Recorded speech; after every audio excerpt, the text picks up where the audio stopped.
శ్రీశైలంలో స్వర్ణ రథోత్సవం వైభవంగా జరిగింది.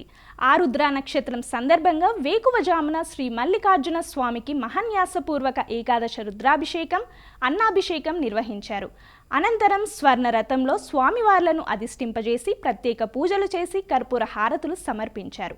స్వర్ణ రథాన్ని ఆలయ ఎదురుగల గంగాధర మండపం నుంచి నంది మండపం వరకు, మళ్ళీ నంది మండపం నుంచి గంగాధర మండపం వరకు భక్తుల కోలాహలం నడుమ కోలాటాలు, మేళతాళాలతో వైభవంగా ఊరేగించారు.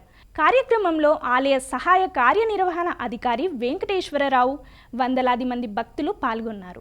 అద్భుత విగ్రహ అమరాధీశ్వర అగణిత గుణగణ అమృత శివ ఆనందామృత ఆశ్రిత రక్షక ఆత్మానంద మహేష శివ ఇందు కళాధర ఇంద్రాది ప్రియ సుందర రూప సురేష శివ ఈశ సురేశ మహేష జనప్రియ కేశవ సేవిత పాద శివ పురగాది ప్రియ భూషణ శంకర నరక వినాశ నటేశ శివ